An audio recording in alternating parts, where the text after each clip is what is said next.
دین میں رکھا ہے۔ جو لوگ دین پر عمل کریں گے اللہ پاک ان کو دنیا میں بھی کامیاب فرمائیں گے، آخرت میں بھی کامیاب کریں گے۔ جو لوگ دین پر عمل نہیں کریں گے اللہ پاک ان کو دنیا میں بھی ناکام کریں گے، آخرت میں بھی ناکام کریں گے۔ آج ہمارے ذہن میں یہ بات آتی ہے کہ بھئی کامیابی تو دین میں ہے، لیکن اس کے ساتھ کچھ مال بھی چاہیے۔ کامیابی تو دین میں ہے، اس کے ساتھ کوئی قوم برادری بھی ساتھ ہونی چاہیے۔ بھئی کامیابی تو دین میں ہے، لیکن کچھ حکومت، کچھ عہدہ، کچھ ہتھیار، کچھ لوگ ہوں ساتھ، یہ بھی چاہیے۔ کامیابی تو ہے دین کے اندر، لیکن کچھ تو یہ ظاہری چیزیں بھی ہونی چاہیے۔ نہیں، اللہ پاک نے کامیابی کو صرف دین میں رکھا ہے۔ مال ہو یا نہ ہو، چیزیں ہوں یا نہ ہو، عہدہ ہو یا نہ ہو، سونا چاندی ہو یا نہ ہو، دین ہو زندگی میں۔ اللہ پاک نے کامیابی کا معیار جو رکھا وہ اللہ پاک نے دین کو رکھا، اور اللہ پاک قرآن پاک میں فرماتے ہیں جس کا مفہوم یہ ہے کہ یہ دین اسلام جو ہے یہ میں نے خود تمہارے لیے پسند کیا ہے۔ تو جس چیز کو اللہ نے پسند کیا انسانوں کے لیے وہ کتنی زبردست اور کتنی قیمتی اور کتنی کامیابیاں دلوانے والی چیز ہوگی۔ تو میرے دوستوں اور بزرگوں، دین کس کو کہتے ہیں؟ جتنے بھی اللہ پاک کے احکامات ہیں اس کو حضور صلی اللہ علیہ وسلم کے طریقے سے پورا کرنا، اس کو دین کہتے ہیں۔ چاہے وہ تجارت ہے، چاہے وہ شادی بیاہ ہے، کھانا پینا ہے، لباس ہے، بچوں کی تربیت ہے، دنیا کے کوئی بھی معاملے ہیں، اس کو اللہ کے حکم اور نبی کے طریقے سے پورا کرنا، اس کو دین کہتے ہیں۔ جب تک ہم تبلیغ میں وقت نہیں لگایا تھا ہم بھی یہی سمجھتے تھے یہ نماز، روزہ، حج، زکوٰۃ یہ تو دین ہے، اور یہ جو ہم کاروبار کرتے ہیں یہ تو دنیا ہے۔ جو ہم بیوی بچے ہیں یہ ہمارے یہ جن کے ساتھ جو زندگی گزارتے دنیا ہے، یہ کپڑے پہنتے ہیں تو دنیا ہے۔ لیکن جب تبلیغ میں وقت لگایا تو ہم نے یہ سنا کہ بھئی 24 گھنٹے کی زندگی۔ حضرت مولانا محمد یوسف صاحب رحمۃ اللہ فرماتے تھے کہ انسان جو ہے یہ اعمال کی مشین ہے، اس سے ہر وقت کوئی نہ کوئی عمل نکل رہا ہے، بن رہا ہے۔ اس کا دیکھنا عمل ہے، اس کا سننا عمل ہے، اس کا کھانا پینا عمل ہے، اس کا تجارت کرنا عمل ہے، اس کا بازار میں چلنا پھرنا عمل ہے، حتیٰ کہ اس کا بیت الخلاء جانا، اس کا رات کا سونا، یہ سارے اعمال ہیں۔ اگر اس کی 24 گھنٹے کی زندگی اللہ کے حکموں کے مطابق اور حضرت محمد صلی اللہ علیہ وسلم کے طریقے کے مطابق ہو جائے تو اس کی ساری زندگی دین ہے۔ اس کا کھانا پینا دین ہے، اس کا جو ہے بیت الخلاء جانا دین ہے، اس کا جو ہے کپڑے پہننا دین ہے، سارا جو ہے دین ہی دین ہے۔ ہم وہاں غالباً مینا میں تھے تو ہمارے ایک بزرگ تھے، جب انہوں نے حل کر لیا، احکامات سے فارغ ہو گئے تو انہوں نے وہاں غسل کیا اور نئے کپڑے پہنے۔ تو پوچھا کہ بھئی کسی کے پاس مسنون دعاؤں کی کتاب ہے؟ بھئی اس میں نئے کپڑے پہننے کی دعا لکھی ہے، مجھے ذرا وہ دے دو کہ میں وہ دعا پڑھ لوں۔ تو انہوں نے کتاب منگوائی اور دعا کو پڑھا۔ تو آپ صلی اللہ علیہ وسلم نے ہر عمل جس طرح کیا ہے اگر اس طرح ہم کریں گے وہ دین ہے۔ فرماتے ہیں کہ جو سچا تاجر ہوگا یہ حشر کے میدان میں اللہ کے عرش کے سائے کے نیچے ہوگا۔ کی ہوگی اس نے تجارت، لیکن سچائی کی وجہ سے اللہ کے عرش کے نیچے ہوگا۔ اور دوسری حدیث میں آتا ہے جس کا مفہوم یہ ہے کہ سچا تاجر جو ہے یہ قیامت کے دن صدیقین کے ساتھ اس کا حشر ہوگا۔ تو میرے دوستوں اور بزرگوں، کامیابی کو اللہ پاک نے صرف دین کے اندر رکھا ہے، اور دین آتا ہے محنت کے ساتھ۔ دیکھیں ہر محنت سے دین نہیں آئے گا۔ کامیابی کو اللہ پاک نے دین میں رکھا اور دین کو اللہ پاک نے محنت کے ساتھ جوڑا۔ محنت کون سی؟ جب نبی کی محنت کو نبی کے طریقے کے ساتھ کریں گے تو پھر اللہ پاک دین کو زندہ فرمائیں گے۔ اگر نبی کی محنت ہوگی اور نبی کا طریقہ نہیں ہوگا، اس سے بھی دین زندہ نہیں ہوگا۔ جب ہم دعوت کا کام کریں گے، تبلیغ کا کام کریں گے، ہمیں یہ دیکھنا پڑے گا کہ حضرت محمد صلی اللہ علیہ وسلم نے تبلیغ کا کام کیسے کیا ہے۔ اگر ہم اس طریقے سے تبلیغ کا کام کریں گے تو پھر جو ہے اس سے ہدایت عام ہوگی۔ میں آپ کو حضرت کا ایک ملفوظ سنا دوں، یہاں پر بڑا قیمتی ملفوظ ہے۔ حضرت فرماتے تھے دین کی محنت، نبی کی محنت نبی کے طریقے سے ہوگی تو اللہ پاک دین کو عام کریں گے، ہدایت کو عام کریں گے، اور اگر نبی کی محنت ہوگی اور نبی کا طریقہ نہیں ہوگا تو اس سے فساد پھیلے گا۔ یہ نبی کا طریقہ جو ہے یہ اللہ کو محبوب ہے، اللہ کو پسند ہے، اللہ کو مقبول ہے، اور کوئی طریقہ بھی اللہ کو محبوب نہیں ہے، اپنے محبوب کا طریقہ محبوب ہے۔ تو میرے دوستوں اور بزرگوں، حاجی عبدالوہاب صاحب رحمۃ اللہ علیہ فرماتے تھے اگر مسلمان کی سمجھ میں یہ دو باتیں آ جائیں تو مسئلہ حل ہو جائے۔ ایک تو یہ کہ مسلمان کی سمجھ میں یہ بات آ جائے کہ کامیابی کو اللہ پاک نے صرف دین میں رکھا ہے، اور دوسرا یہ بات سمجھ میں آ جائے کہ دین بغیر محنت کے نہیں آتا۔ پھر حاجی صاحب رحمۃ اللہ فرماتے تھے دیکھو ہر محنت سے بھی دین نہیں آئے گا، نبی کی محنت نبی کے طریقے سے ہوگی تو اللہ پاک جو ہے دین کو زندہ فرمائیں گے، پھر انسانوں کی زندگی میں دین آئے گا، پھر اللہ پاک ہدایت عام کریں گے۔ جب ہدایت عام ہوتی ہے اس کی ایک نشانی بتلائی، ہدایت کے عام ہونے کی، ہدایت کے مل جانے کی کیا نشانی ہے؟ جب انسانوں کو ہدایت مل جاتی ہے، پھر انسانوں کو جب ہدایت ملنے کی نشانی یہ ہے کہ انسانوں کو دین کے اندر کامیابی نظر آنے لگتی ہے، نماز میں کامیابی نظر آتی ہے، زکوٰۃ میں کامیابی نظر آتی ہے، روزے میں کامیابی نظر آتی ہے، سچ میں کامیابی نظر آتی ہے، حیا میں کامیابی نظر آتی ہے، حلال میں کامیابی نظر آتی ہے، پھر حرام میں ناکامی نظر آتی ہے، جھوٹ میں ناکامی نظر آتی ہے۔ یہ ہدایت کی نشانی ہوتی ہے۔ اگر جو آدمی جو ہے اس پہ ہے تو سمجھ لے کہ اس کو اللہ پاک نے ہدایت دے دی، اور جو ہے تو اس کے اندر کامیابی کو نہیں سمجھتا، بھئی ابھی اس کو ہدایت نہیں ملی، ابھی اس کو اور محنت کرنی چاہیے۔ ایمان کے درجے ہیں، اور درجے جو ہے علماء نے بتائے ہیں۔ حضرت فرماتے تھے ایک آدمی کلمہ پڑھتا ہے اور نماز نہیں پڑھتا تو بھئی محنت کرو کہ وہ ہدایت اترے جس سے یہ نمازی بن جائے۔ اب ایک آدمی کلمہ پڑھتا ہے، نماز بھی پڑھتا ہے، اور وہ جو ہے تو روزہ نہیں رکھتا تو بھئی حضرت فرماتے تھے وہ ہدایت اس کو نہیں ملی جس کی وجہ سے یہ روزہ رکھے۔ اب محنت کرو کہ وہ ہدایت اترے۔ تو انبیاء علیہ السلام جو تھے وہ محنت کرتے تھے، اور محنت بھی وہ کرتے تھے جو اللہ پاک ان کو وحی کے ذریعے بتاتے تھے، اس طریقے سے محنت کرتے تھے، تو پھر ان کی محنت سے اللہ پاک لوگوں کو ہدایت دیتے تھے۔ جب لوگوں کو ہدایت مل جاتی ہے تو پھر لوگوں کا دین پہ چلنا آسان ہو جاتا ہے۔ حاجی صاحب رحمۃ اللہ فرماتے تھے بھئی اس کا بھی مذاکرہ کر لینا چاہیے کہ نبی کی محنت کیا چیز ہے۔ ہاں، ہر محنت سے دین نہیں آئے گا، نبی کی محنت سے دین آئے گا، اور نبی کی محنت نبی کے طریقے سے ہوگی تو دین آئے گا۔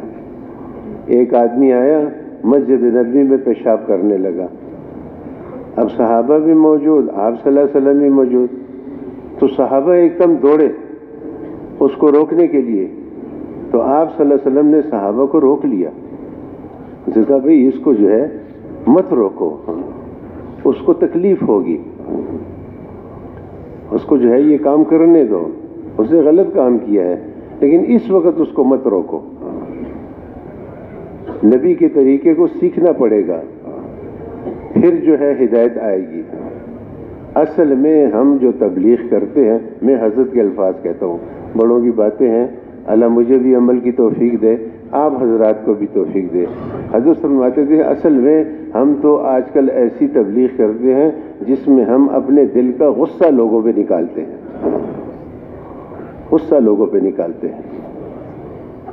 حضرت فرماتے تھے گناہ سے روکنے کے لیے جو گناہ کرنے والا ہے، گناہ سے روکنے کے لیے اس کے گناہ کے اوپر پردہ ڈالو، اس کی غلطی کے اوپر پردہ ڈالو، اور اگر اس کی غلطی سامنے آ بھی جائے تو پھر اس کو چھوٹا کر کے بیان کرو۔ جب وہ پیشاب کرنے لگا آپ نے صحابہ کو روک دیا۔ حضرت فرماتے تھے کہ کوئی آدمی، ذرا توجہ سے سننا بھائی اس بات کو، کوئی آدمی اگر خلاف شریعت کام کر رہا ہو تو اس آدمی کو تکلیف پہنچانا اس وقت یہ اس کے گناہ سے بڑا گناہ ہے۔ ایک آدمی غلط کام کر رہا ہے، خلاف شریعت کام کر رہا ہے، اس وقت اس کو کچھ مت کہو، اس کو کرنے دو، کیونکہ ہو سکتا ہے کہ گناہ کرنے والا جو ہے جب اس کو تم گناہ سے منع کرو تو اس کے اندر اصرار اور ضد نہ پیدا ہو جائے، اور یہ اس کے گناہ سے بڑا گناہ ہے۔ گناہ کرنے والے کو روکا، منع کیا، غصے کیے، سختی کی، وہ کہتا ہے جاؤ اچھا کرتا ہوں میں کروں گا، اب یہ جو گناہ کر رہا ہے اس سے بڑا گناہ ہے یہ۔ اس لیے حضرت فرماتے تھے کہ آداب اور شریعت ہیں، آداب اور شرائط ہے تبلیغ کے کام کے، نبیوں کا جو طریقہ ہے اس طریقے سے تبلیغ کرنی پڑے گی، پھر ہدایت عام ہوگی۔ مناظرہ تبلیغ نہیں ہے، بحث و مباحثہ تبلیغ نہیں ہے، وہ دعوت جو ہے وہ تبلیغ ہے۔ نبیوں نے آ کے انسانوں کو دعوت دی ہے۔ تو میں عرض کر رہا تھا آپ صلی اللہ علیہ وسلم نے ان کو روک دیا۔ جب وہ پیشاب سے فارغ ہو گیا تو پھر اس کو بلایا اور اس کو یہ کہا کہ دیکھو یہ تو مسجد ہے، یہ تو عبادت کی جگہ ہے، یہاں پیشاب پخانہ نہیں کرتے۔ اس نے کہا جی مجھے پتہ نہیں تھا، مجھ سے غلطی ہوگی۔ وہ آدمی سیدھا گیا اپنے قبیلے میں اور سارے قبیلے کو جمع کیا اور ان سے یہ کہا کہ مجھ سے اتنی بڑی غلطی ہوگی، نہ انہوں نے مجھے ڈانٹا، نہ انہوں نے مجھے غصے کیا، اور بس صرف اتنا ہی کہا کہ بھئی مسجد میں پیشاب پخانہ نہیں کرتے، یہ عبادت کی جگہ ہے، بس یہی الفاظ صرف فرمائے اور کچھ بھی نہیں کہا۔ تو میرے دوستوں اور بزرگوں، حضور صلی اللہ علیہ وسلم کی محنت جو ہے اس کے اندر حضور صلی اللہ علیہ وسلم کا طریقہ شرط ہے۔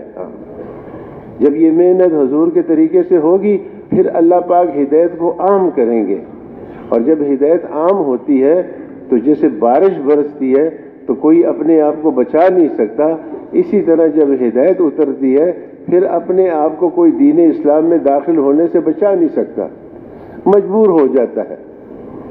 یہ نبی کا کام ایسا کام نہیں ہے کہ میں نے اس کو گئے جی ہم گش میں، ہم نے اس سے بات کی، ہم نے اس کو سمجھا دیا، اس کو مائل کر دیا، وہ قائل ہو گیا، اس کی سمجھ میں بات آ گئی۔ نہیں بھائی ایسی بات نہیں ہے۔ ہاں بات کرنے کا فائدہ ضرور ہوتا ہے، لیکن ہدایت جو ہے وہ تو نبی کی محنت کو نبی کے طریقے سے جب کریں گے اس وقت اللہ پاک ہدایت عام کرے گا۔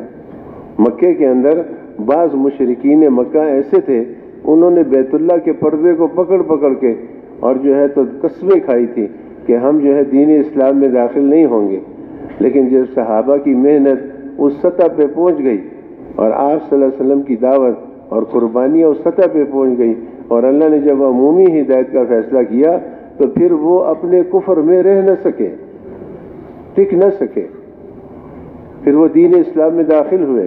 حضرت ابو بکر صدیق رضی اللہ تعالیٰ عنہ فرماتے تھے کہ صلح حدیبیہ میں جب ہم صلح نامہ لکھ رہے تھے، اس سہیل نے رضی اللہ تعالیٰ عنہ بعد میں مسلمان ہو گئے، اتنی بدتمیزی کی اور ایسی بری حرکتیں کی اور آپ صلی اللہ علیہ وسلم کے سامنے ایسی گستاخی کی اور وہ غصے بھی ہو گئے، لیکن آپ صلی اللہ علیہ وسلم نے روک دیا۔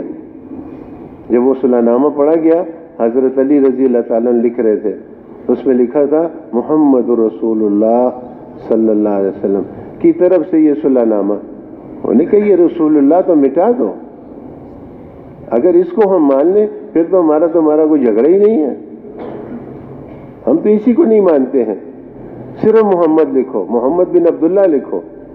تو آپ صلی اللہ علیہ وسلم نے حضرت علی سے فرمایا بھئی اس کو کاٹ دو۔ انہوں نے کہا یا رسول میری تو ہمت نہیں ہوتی ہے، آپ خود کاٹ دیں۔ آپ نے پوچھا کہاں لکھا ہے، کیونکہ آپ تو امی تھے، ان پڑھ تھے، لکھنا پڑھنا نہیں جانتے تھے۔ حضرت علی رضی اللہ تعالیٰ نے بتایا کہ یہ لکھا ہے، تو آپ صلی اللہ علیہ وسلم نے اس کو کاٹ دیا۔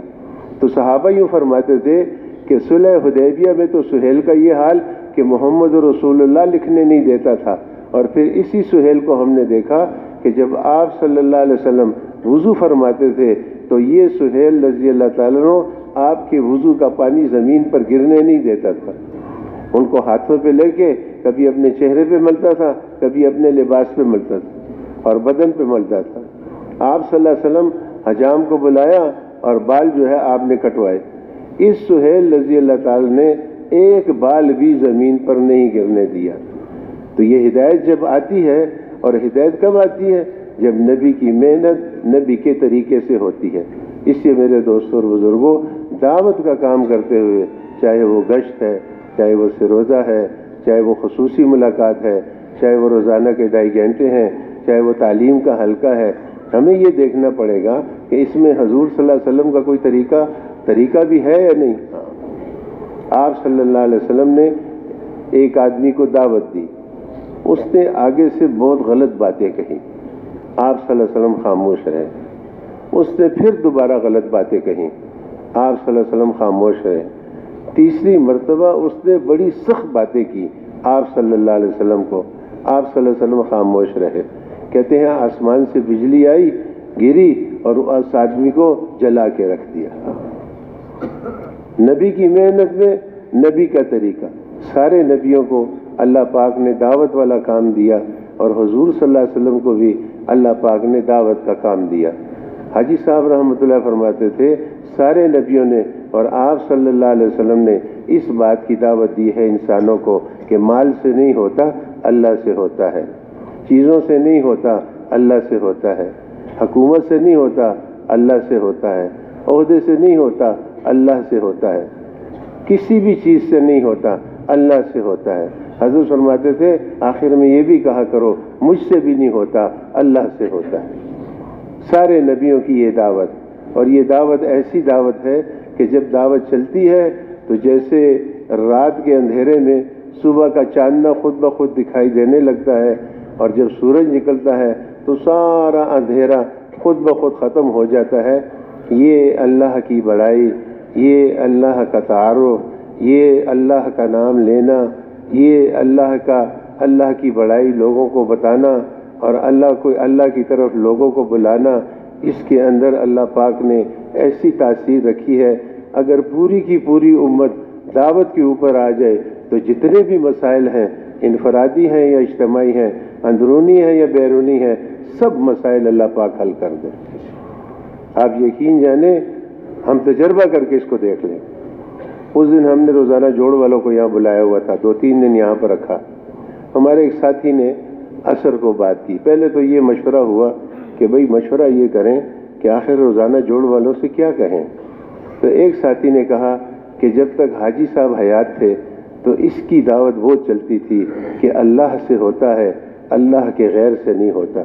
جب سے حاجی صاحب کا انتقال ہوا ہے اس بات کی دعوت کچھ کمزور پڑ گئی ہے۔ ہمیں تو وہی دعوت دینی چاہیے جو حاجی صاحب رحمۃ اللہ علیہ دیتے تھے۔ ہمیں اللہ کی بڑائی، اللہ کی ذات، اللہ کی صفات، اللہ سے ہونا، ہمیں تو اس کو بیان کرنا چاہیے۔ خیر ہمارے ایک ساتھی نے عصر کو جو ہے تو یہ بات کہی۔ پھر مغرب کے بعد ہمارے بزرگ ہیں شاید سب انہوں نے بات کی، ماشاءاللہ انہوں نے بھی اللہ کی بڑائی بیان کی۔ رات کو کون لاتا ہے، دن کو کون لاتا ہے، رات بھی اللہ ہی لاتے ہیں، دن بھی اللہ ہی لاتے ہیں، اور اللہ ہی جو ہے مردہ سے زندہ پیدا کرتے ہیں اور زندہ سے مردہ پیدا کرتے ہیں، اور اللہ پاک جو ہے جس کو چاہے عزت دے اور اللہ جس کو چاہے ذلیل کرے، اور اللہ جس کو چاہے بادشاہت دے اور جس کو ملک دے اور جس سے چاہے ملک چھین لے۔ اللہ پاک ہر چیز پر قادر ہے۔ تم اگر خود ہنسنا چاہو ہنس نہیں سکتے، تم اگر خود رونا چاہو رو نہیں سکتے، اللہ ہی تمہیں ہنساتا ہے، اللہ ہی تمہیں رلاتا ہے۔ آپ یقین جانیں عصر سے عشاء تک 2 مجلسوں میں یہی بات ہوئی۔ جب عشاء کی نماز پڑھ کے ہم نکلے تو ہلکی ہلکی فوار جو ہے بارش کی وہ شروع ہو گئی۔ تو باہر میں نے سنا 2 آدمی کھڑے تھے، تو کافی عرصے سے بارش نہیں ہے، لوگ بڑی دعائیں بھی کر رہے ہیں۔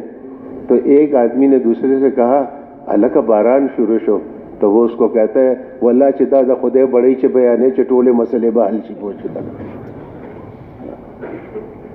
اس نے کہا بارش شروع ہو گئی یار، اس نے کہا یقین جانو اگر اللہ کی بڑائی بیان کرنا شروع کر دیں سارے مسئلے حل ہو جائیں گے۔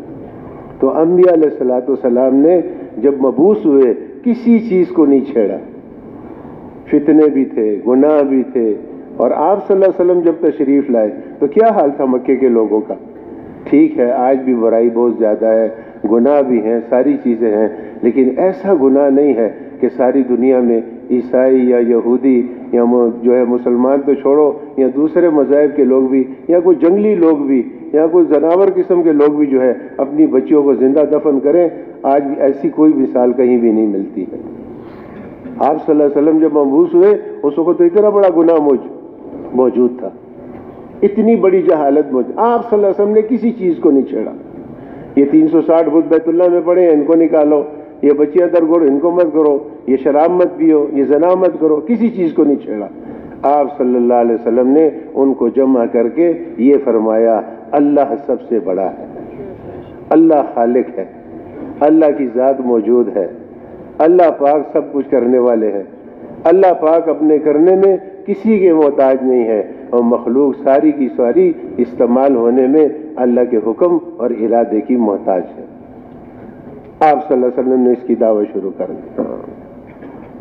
جب آپ صلی اللہ علیہ وسلم نے یہ دعوت شروع کی تو جیسے وہ اندھیرا چھٹتا ہے، جب سورج نکلتا ہے تو اندھیرا چھٹتا ہے، اس طرح یہ کفر جو ہے یہ ٹوٹنا شروع ہوا۔ یہ ہمارے جو بزرگ فرماتے ہیں نا، حاجی صاحب رحمۃ اللہ علیہ تو بیان کرتے کرتے اس کو قبر میں چلے گئے۔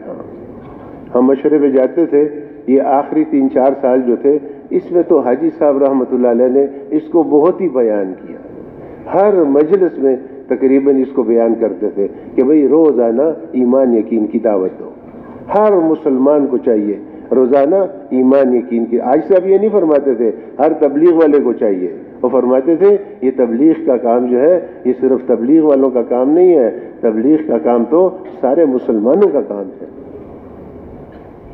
اور یہ تو غیروں نے ہمارے اندر یہ پارٹیاں اور جماعتیں اور تحریکیں جو ہے بنا دی۔ مولانا الیاس رحمۃ اللہ فرماتے تھے میں نے اس محنت کا، اس جماعت کا کوئی نام نہیں رکھا، یہ تو لوگوں نے اس کا نام تبلیغی جماعت رکھ دیا، اگر میں اس کام کا نام کوئی رکھتا تو تحریک ایمان رکھتا، ایمان کو حرکت دینے والی جماعت۔ یہ جتنی جماعتیں اور جتنی پارٹیاں اور جتنی تنظیمیں اور جتنی تحریکیں مسلمانوں میں بن گئی، یہ غیروں کی کوشش کی وجہ سے کہ مسلمان ایک نہ رہے۔ حالانکہ جس نے کلمہ پڑھا ہے لا الہ الا اللہ محمد رسول اللہ، چاہے وہ امریکہ میں رہتا ہے، چاہے وہ انڈونیشیا میں رہتا ہے، چاہے وہ افغانستان میں ہے، بنگلہ دیش میں ہے، پاکستان میں ہے، ہندوستان میں ہے، دنیا کے جس جزیرے اور جس کونے میں رہتا ہے، یہ سب ایک جماعت ہے۔ مسلمانوں کے اندر کوئی جماعت نہیں ہے، یہ تفرقہ تو غیروں نے ڈال دیا۔ تو آپ صلی اللہ علیہ وسلم نے جب دعوت شروع کی تو یہ کفر اس طرح ٹوٹنا شروع ہوا۔ حاجی صاحب رحمۃ اللہ فرماتے تھے بھئی ہر مسلمان کو روزانہ ایمان یقین کی دعوت دینی چاہیے، بتکلف دو، جی چاہے یا نہ چاہے دو، تعلیم کے حلقے میں روزانہ بیٹھنا چاہیے، ذکر و عبادت کرنا چاہیے، خدمت کرنی چاہیے۔ اور عائشہ فرماتے تھے، اس سے اگلی بات فرماتے تھے، عائشہ فرماتے تھے بھئی رات کو بیٹھ کے یہ سوچو میں نے آج سارے دن میں کتنے لوگوں کو دعوت دینے والا بنایا۔ ایک تو یہ کہ خود دعوت دی، بھئی یہ کتنوں کو دعوت دینے والا بنایا۔ عائشہ رحمۃ اللہ فرماتے تھے ہمارے زمانے میں بیان لمبے لمبے نہیں ہوتے تھے، ہمارے زمانے میں تو مختصر بیان ہوتا تھا، ہم تو لوگوں کو داعی بناتے تھے، دعوت کے بول سکھا کے ہم اس کو کہتے تھے جا اب لوگوں کو جا کے یہ سنا، ہم اس کو یہی کہتے تھے تو جو لوگوں سے جا کے کہے اللہ بڑا ہے، سب کچھ کرنے والی ذات اللہ کی ذات ہے، یا تو لوگوں کو بیان کر اور ان سے یہ کہے کہ وہ آگے بیان کریں۔ حاجی صاحب رحمۃ اللہ فرماتے ہمارے زمانے میں بیان لمبے نہیں ہوتے تھے، ہمارے زمانے میں نماز لمبی ہوتی تھی، رکوع لمبا ہوتا تھا، سجدے لمبے ہوتے تھے، اور فرمایا کہ آج بیان لمبے لمبے اور مشورے لمبے لمبے اور جو ہے نماز مختصر۔ ہمارے زمانے میں نماز لمبی ہوتی تھی، تو بیٹھ کے رات کو سوچو آج میں نے کتنوں کو دعوت دینے والا بنایا، کتنوں کو تعلیم کے حلقے میں بیٹھنے والا بنایا، کتنوں کو ذکر و عبادت کرنے والا بنایا، کتنوں کو خدمت پہ ڈالا، اور اگر سارے دن میں یہ نہیں کیا تو پھر ہم نے کیا کیا؟ اور پھر حاجی صاحب اس سے آگے فرماتے تھے، حاجی صاحب رحمۃ اللہ فرماتے تھے بھائی وقت طے کرو، میں روزانہ کس وقت دعوت دوں گا اور کتنی دیر دعوت دوں گا، میں روزانہ کتنا تعلیم کے حلقے میں بیٹھوں گا، کتنی دیر بیٹھوں گا اور کس وقت بیٹھوں گا، میں تسبیح کس وقت پڑھوں گا، میں تلاوت کس وقت کروں گا، اور میں نفل کس وقت پڑھوں گا، اور میں تہجد میں کس وقت اٹھوں گا، اس کو طے کرو، کس وقت میں پڑھوں گا اور کتنی دیر پڑھوں گا، اس کی ترتیب بناؤ۔ بار بار کہتے تھے، بار بار کہتے تھے، اتنی مرتبہ کہتے تھے، ہر مجلس میں کئی مرتبہ کہتے تھے۔ تو انبیاء علیہ الصلوۃ والسلام جو تھے وہ داعی تھے، انہوں نے آ کے دعوت دی۔ حاجی صاحب رحمۃ اللہ علیہ بعد میں یہ بھی فرماتے تھے بھئی ذرا آپس میں مذاکرہ کر لیا کرو کہ بھئی دعوت میں ہم نے کیا کہنا ہے، کیونکہ ہر بات دعوت نہیں ہے، لڑائی جھگڑا دعوت نہیں ہے۔ مولانا پالم پوری صاحب رحمۃ اللہ فرماتے تھے جس تبلیغ سے جھگڑا پیدا ہو وہ تبلیغ نہیں ہے، وہ جھگڑا ہے۔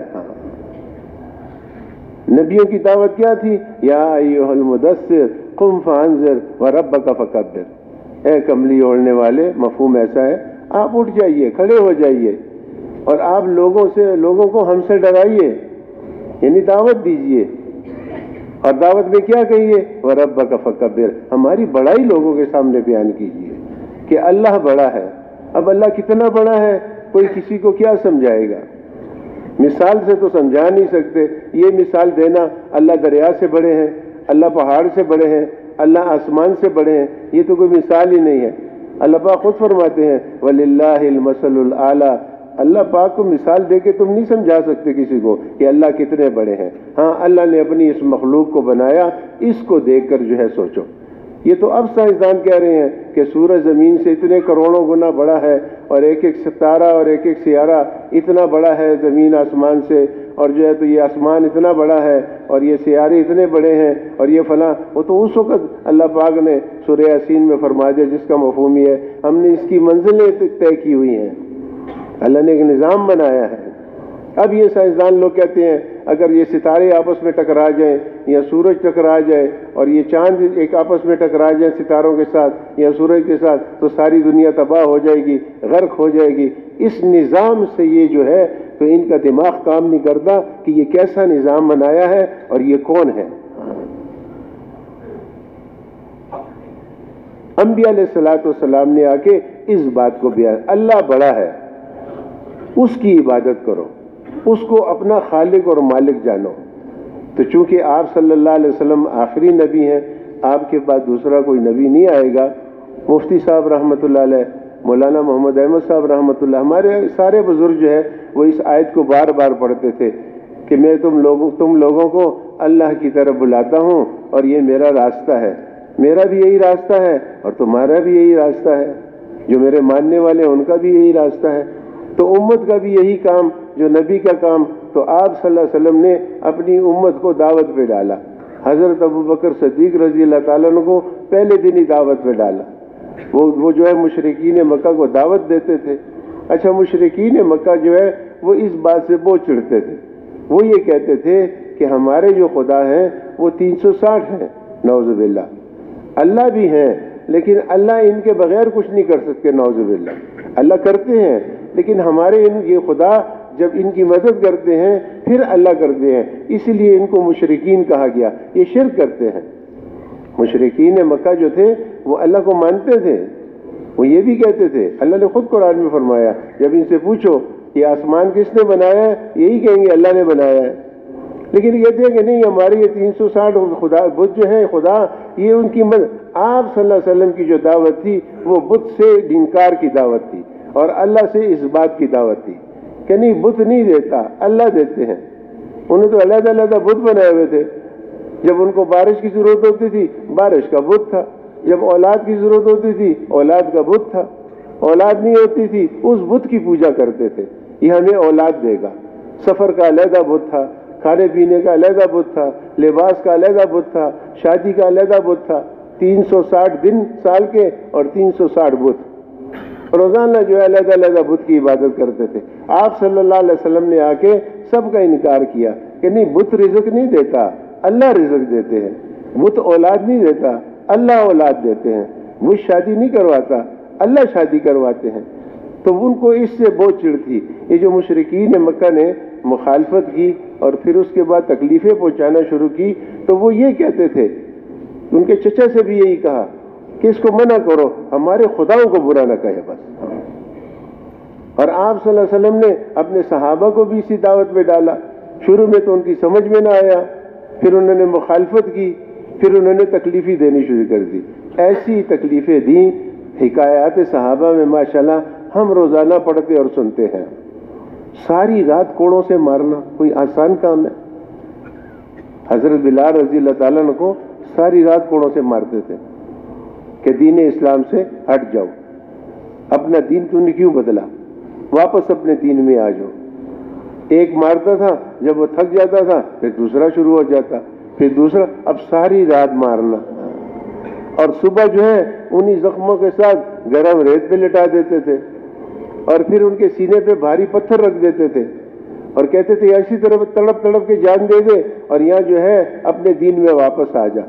اور وہ یہی کہتے تھے، احد احد احد احد، نہیں اللہ ایک ہے، اللہ 10 نہیں ہے، اللہ 100 نہیں ہے، اللہ 360 نہیں ہے، اللہ ایک ہی ہے. احد احد احد احد، اللہ ایک ہے. خباب رضی اللہ تعالیٰ عنہ کا واقعہ ہم اور آپ پڑھتے ہیں. وہ جس عورت کے غلام تھے، وہ تو اس نے وہ سیخ گرم کر کے لوہا اور ان کے سر کو داغتی تھی اور انگاروں پہ ان کو لٹایا. اللہ اکبر. ایمان کے لیے محنت کرنی پڑے گی. ہاں، حضرت فرماتے تھے ایمان کے لیے محنت کرو گے تو ایمان بنے گا. ایمان کی محنت کیا ہے؟ دعوت کا کام کرو حضور صلی اللہ علیہ وسلم کے طریقے کے ساتھ. جب آپ صلی اللہ علیہ وسلم کے طریقے سے دعوت کا کام کرو گے، اس پہ جو حالات آئیں گے اس پہ جب صبر کرو گے، اس سے ایمان بڑھے گا. شور ڈالنے سے ایمان نہیں بڑھتا، نعرے لگانے سے ایمان نہیں بڑھتا، لڑائی جھگڑے سے ایمان نہیں بڑھتا. وہ تو دعوت کی لائن میں جب اللہ کو بیان کرو گے، آخرت کو بیان کرو گے، قبر کی زندگی، حشر کی زندگی، پلسرات کی زندگی، جنت کو بیان کرو گے، دوزخ کو بیان کرے گے، کرتے رہو گے دعوت دیتے دیتے دیتے. مولانا سعید احمد خان صاحب 4 چیزیں بتاتے تھے. فرماتے تھے ہر وقت دعوت دو، ہر کسی کو دعوت دو، ہر جگہ پہ دعوت دو اور ہر حال میں دعوت دو. یہ 4 باتیں مولانا سعید خان صاحب فرماتے تھے. ہمارا تو کام ہی یہی ہے. ہم تو دکان پر بھی جائیں گے دعوت کی نیت سے، دفتر بھی جائیں گے دعوت کی نیت سے، سفر بھی کریں گے دعوت کی نیت سے. سودا خریدا کسی سے، خرید کے اس کو دعوت دو. پرائیویٹ میں پہلے ہدایات میں بار بار یہ باتیں ہوتی تھی، بھائی ٹانگے میں بیٹھ گئے، اب ٹانگے والے کو دعوت دو. بس میں بیٹھ گئے، بکھر کے بیٹھو، سیٹ پہ جو ساتھ بیٹھا ہے اس کو دعوت دو. بازار گئے، سودا خریدا جماعت والوں نے، اب پیسے دے دیے، سودا خرید لیا، اب اس کے بعد اس کو دعوت دو.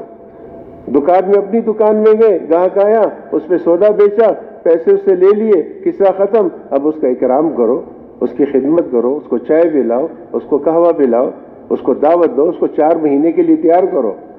ہمارا تو کام ہی نبی والا کام ہے، لیکن نبی کے طریقے کے ساتھ. اب جو ہے میرے دوستوں اور بزرگوں، جب دعوت چلی تو دعوت چلنے سے اللہ پاک نے تکلیفیں تو ان کو ملی، لیکن لوگ دین اسلام میں بھی داخل ہونا شروع ہو گئے.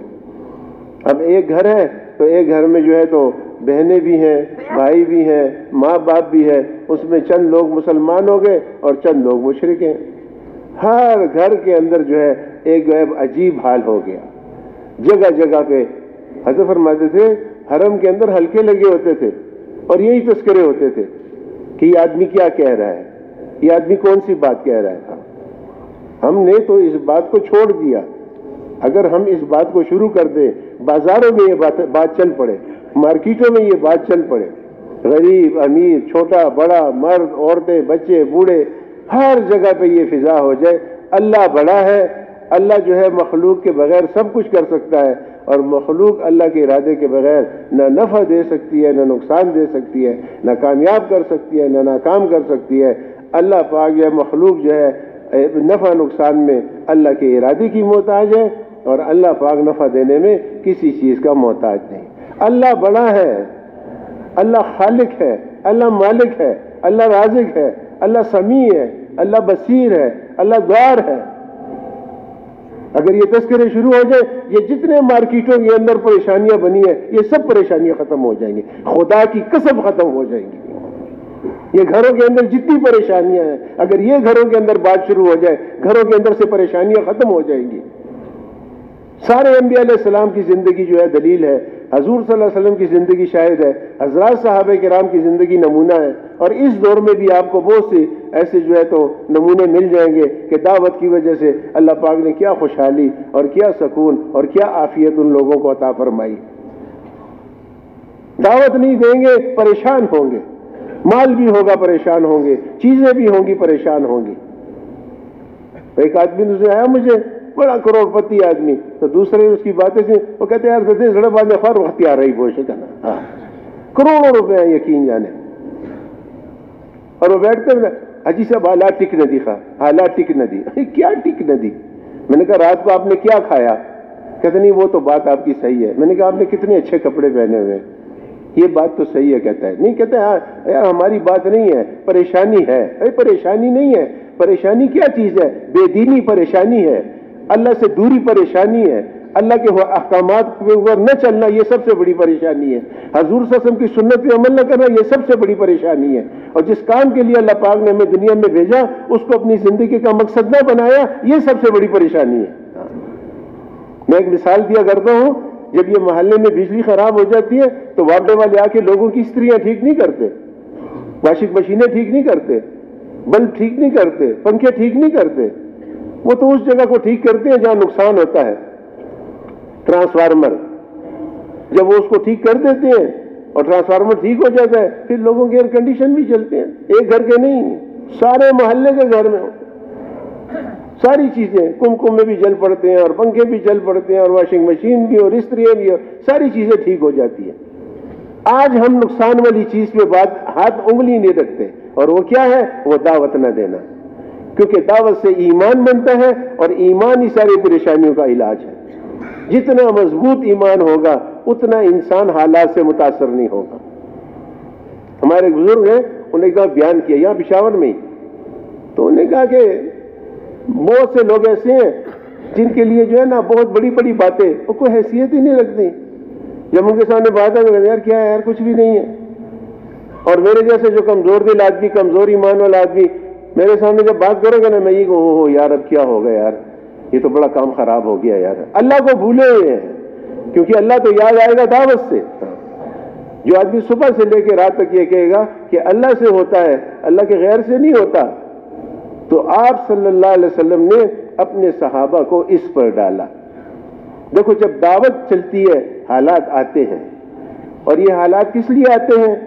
جب دعوت دینے والوں پہ حالات آتے ہیں ان کا تو اپنا ایمان ترقی کرتا ہے، ان کا تو اپنا اللہ کے ساتھ تعلق جڑتا ہے، ان کی تو اللہ پاک سے محبت بڑھتی چلی جاتی ہے، ان کو جو ہے اللہ کی پہچان ہوتی چلی جاتی ہے، اور امت کے لیے ہدایت کا دروازہ کھلتا چلا جاتا ہے۔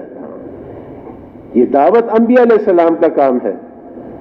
دعوت کی لائن کی پریشانی سے جو ہے ہدایت کے دروازے کھلیں گے، دعوت کی لائن کی تکلیف اور امتحان سے اللہ ہمیں امتحانوں سے بچائے، ہم بڑے کمزور ہیں، اللہ عافیت والا معاملہ کرے، لیکن اس کا طریقہ یہی ہے، راستہ یہی ہے اس کا۔ دعوت دو گے حالات آئیں گے، سارے انبیاء علیہ السلام پہ آئے۔ حضرت فرماتے تھے انبیاء علیہ السلام کو ابتلا میں رکھا گیا ہے، اس لیے دعوت والے لوگوں کو بھی ہمیشہ ابتلا میں رکھا جائے گا تاکہ یہ اللہ کی طرف متوجہ رہیں، ان کی دھیان، ان کا جو ہے تو یعنی ان کا فکر دوسری طرف نہ جائے، بس یہ اللہ ہی کی طرف متوجہ رہیں۔ حاجی صاحب رحمۃ اللہ علیہ اکثر ہی فرمایا ہے بھائی ہر آن اور گھڑی ہماری توجہ اللہ پاک کی ذات عالی کی طرف ہونی چاہیے، یہ بات اکثر فرماتے تھے۔ ہر آن اور گھڑی ہماری توجہ اللہ سے ہٹنی نہیں چاہیے، جو بات ہے اللہ سے کہو، جو بات ہے اللہ کریں گے۔ آپ صلی اللہ علیہ وسلم نے اپنے صحابہ کو اس پہ ڈالا، تو صحابہ دعوت دیتے دیتے یہاں تک پہنچ گئے کہ جب وہ کسریٰ کے دربار میں گئے تو انہوں نے کسریٰ سے یہی کہا کہ تیرے پاس ہے ہی کیا، حکومت ہی تو ہے تیرے پاس۔ حکومت کا خوف ان کے دل سے نکل گیا تھا، اسلحے کا خوف ان کے دل سے نکل گیا تھا، فوج کا خوف۔ حضرت فرماتے، یہ عائشہ صاحب کی بات مثلا عبدالوہاب صاحب رحمۃ فرماتے تھے جس کو بھی دعوت دو گے اگر اس کے مقدر میں ہدایت ہوگی اللہ پاک اس کو ہدایت دیں گے، اور جس کو بھی دعوت دو گے اگر اس کے مقدر میں ہدایت ہوگی اللہ پاک اس کو ہدایت دیں گے، اور جس کو دعوت دو گے اس کے مقدر میں اصلاح نہیں ہو گئی اللہ پاک اس کے شر سے تمہیں بچا دیں گے۔ دعوت کے اندر یہ بھی کمال ہے، نہ ماننے والوں کو ختم بھی کیا ہے، اور نہ ماننے والے جو ہوتے ہیں ان کے شر سے دائی ہمیشہ بچا ہوتا ہے، اس لیے ساری قوم سارا ملک ایک طرف اور ایک نبی ایک طرف، اور بادشاہت ان کے پاس، فوجیں ان کے پاس، اسلحے ان کے پاس، اور نبی بیچارہ نہتا کچھ بھی نہیں ہے ان کے پاس ظاہری۔ ایک دو انبیاء علیہ السلام کے بارے میں آتا ہے جیسے سلیمان علیہ السلام اور داؤد علیہ السلام، باقی تو سارے انبیاء علیہ السلام کی زندگی دیکھو اس میں کیا ہے، فقر و فاقہ ہے، لباس تک نہیں ہے، کھانے کے لیے کچھ نہیں ہے، 3 دن کے فاقے ہیں، لیکن وہ ان کا کچھ بھی نہ بگاڑ سکے۔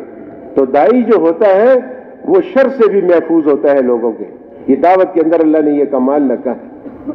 تو صحابہ نے جب دعوت دی اور دعوت دیتے دیتے جب وہ اتنی استعداد ان کے اندر آ گئی، پیدا ہو گئی، تو میرے دوستو ہم نے اپنے بزرگوں سے سنا ہے کہ جب دعوت چلتی ہے تو پھر اللہ پاک نے ایک دن طے کیا ہوتا ہے فیصلے کا، جب نبی کی محنت اس سطح پہ پہنچ جاتی ہے جو سطح اللہ کو مقصود اور مطلوب ہے، اس پہ پھر اللہ پاک عمومی فیصلہ فرماتے ہیں۔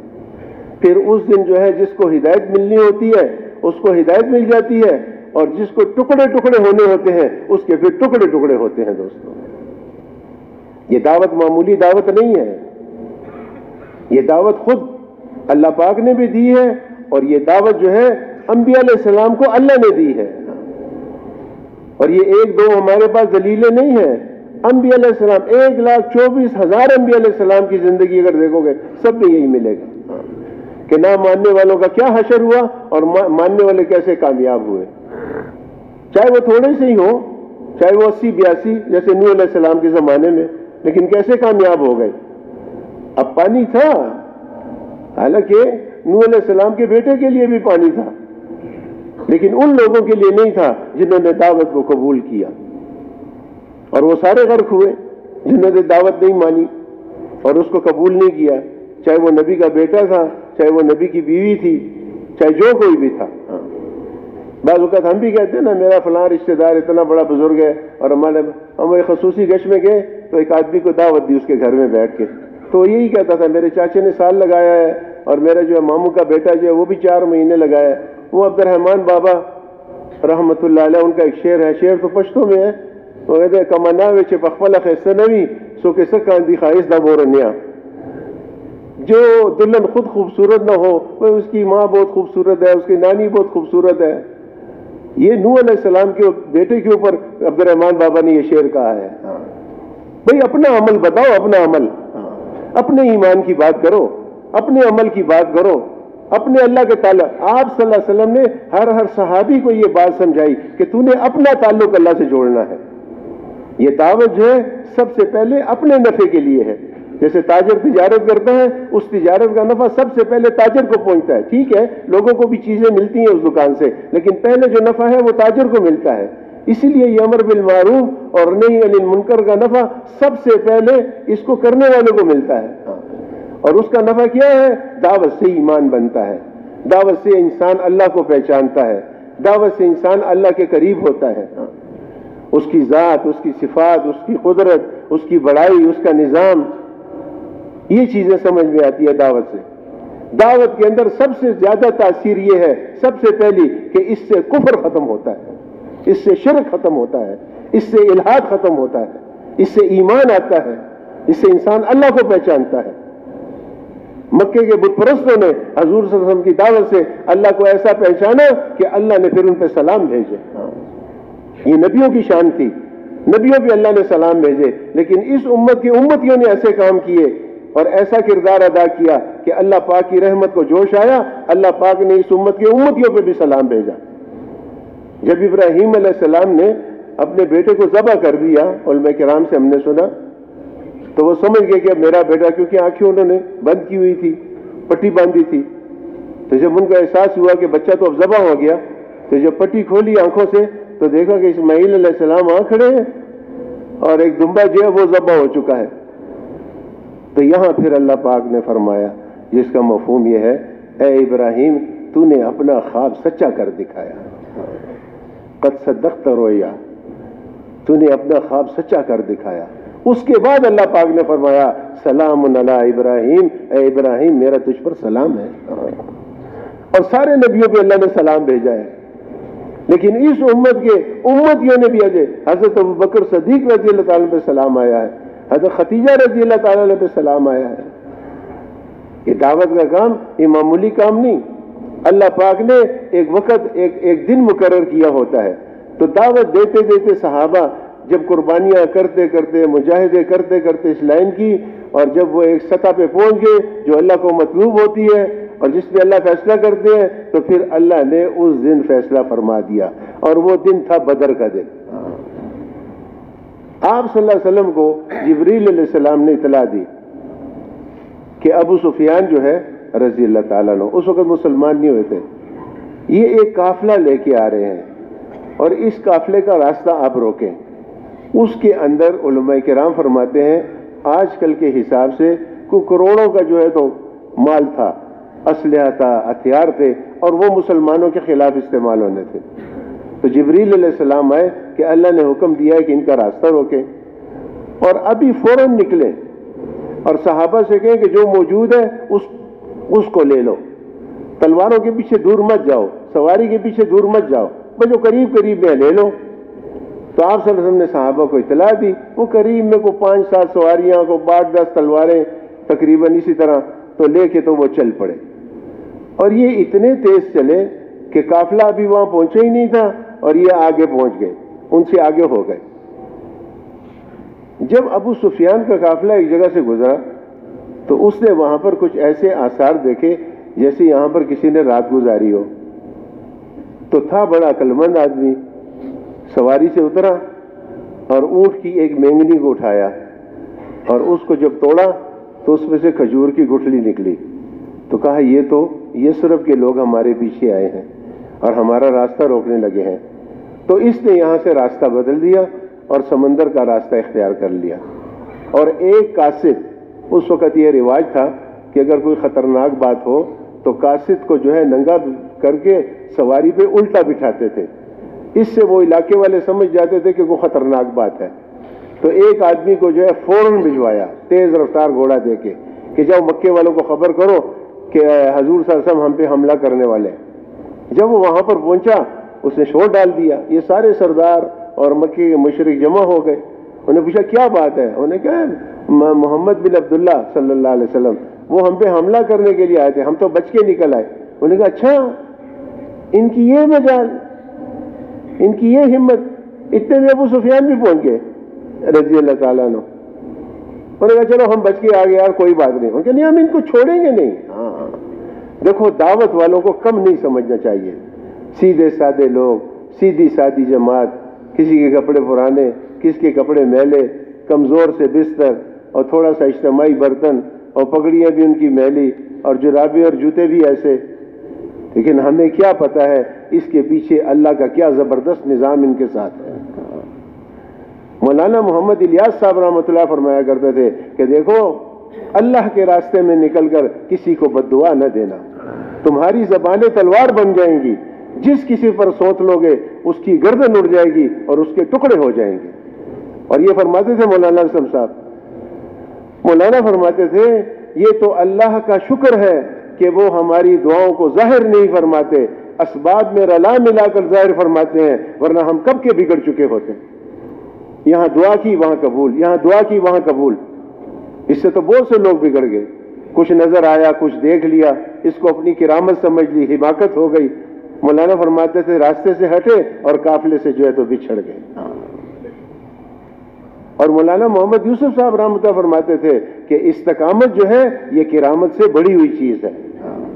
استقامت جو ہے کرامت سے بڑی ہوئی چیز ہے. ان چکروں میں مت آنا یہ بزرگ ہے اور یہ کرامت ہے اور یہ ہے اور یہ نہیں. یہ بولو اصل یہ ہے کہ بھئی ہمارا خاتمہ سب کا اللہ پاک ایمان اور اس راستے میں کر دے، بس یہ سب سے بڑی چیز ہے.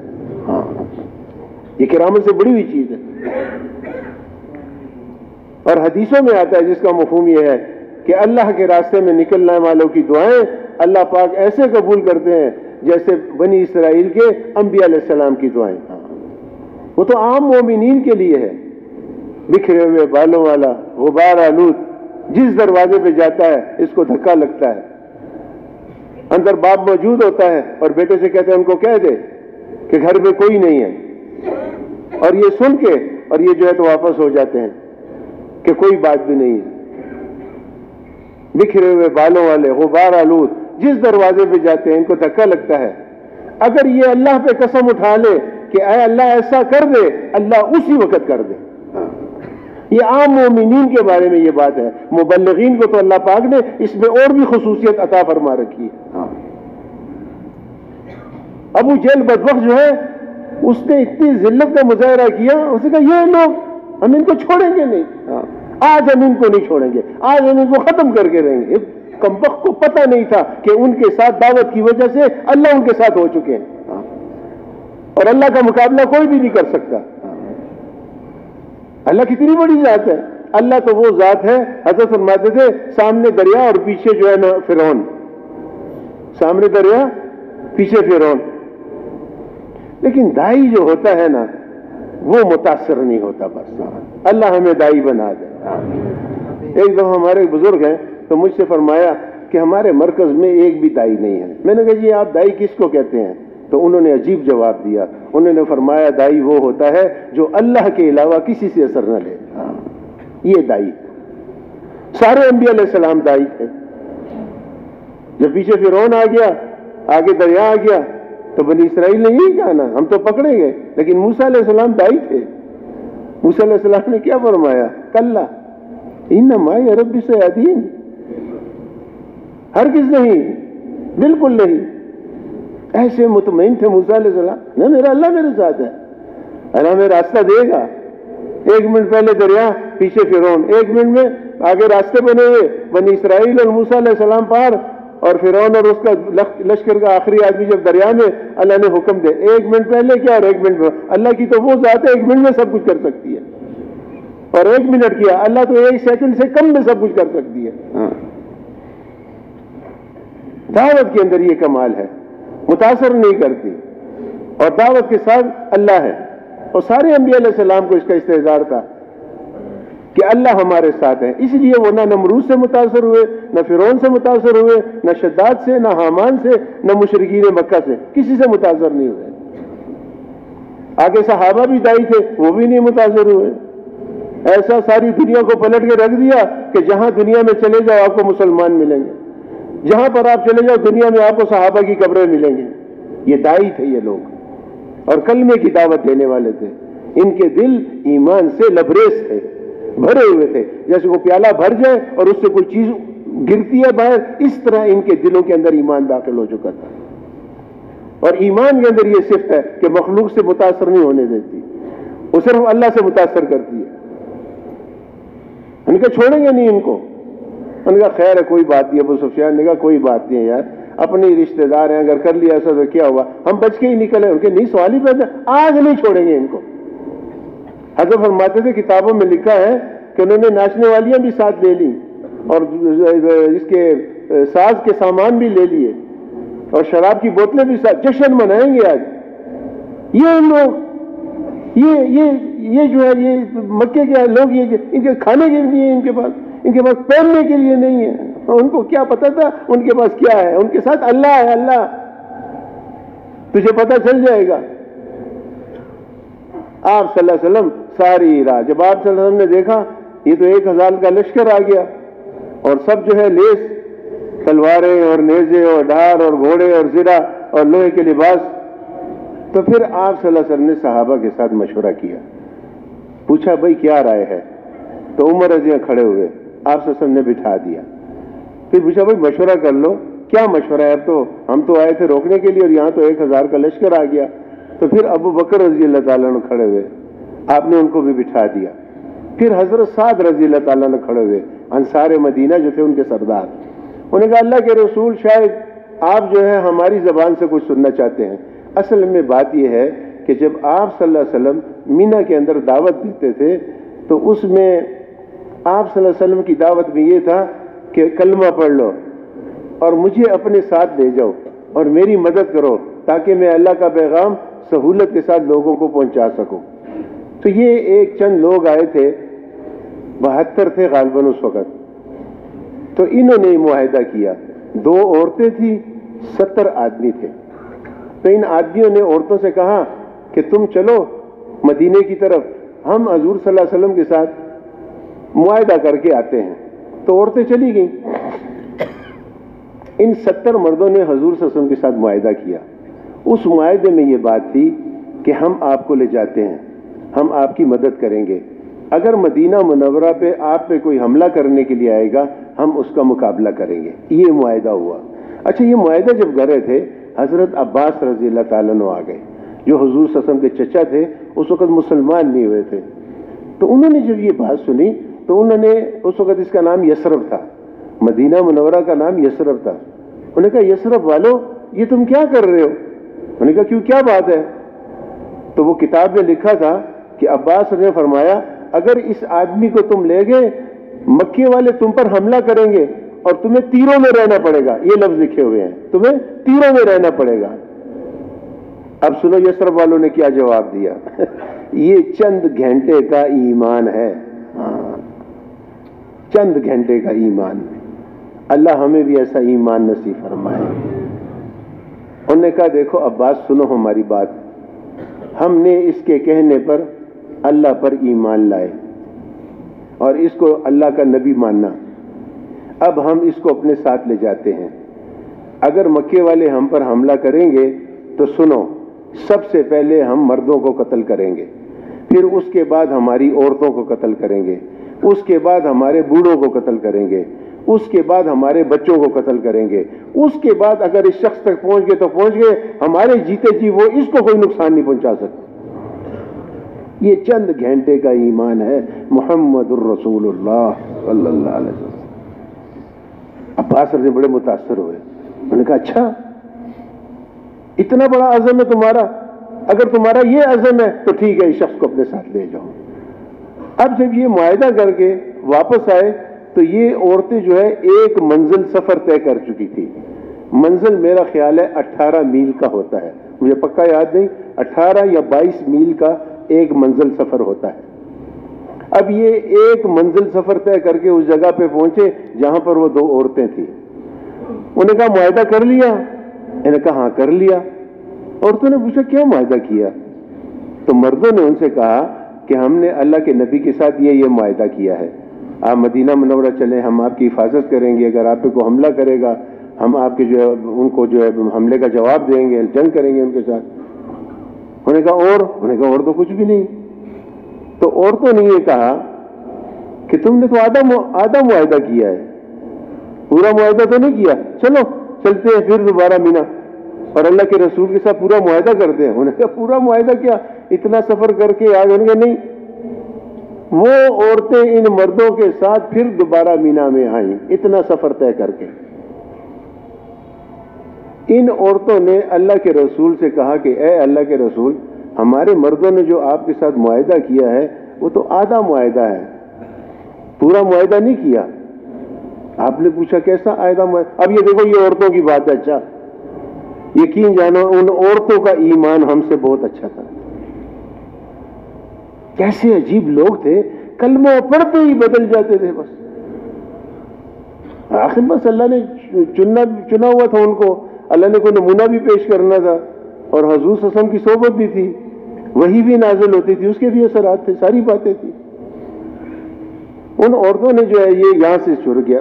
بڑے عجیب الفاظ ہیں، مجھے تو اتنا مزہ آتا ہے جب میں یہ سناتا ہوں یا سنتا ہوں یا پڑھتا ہوں.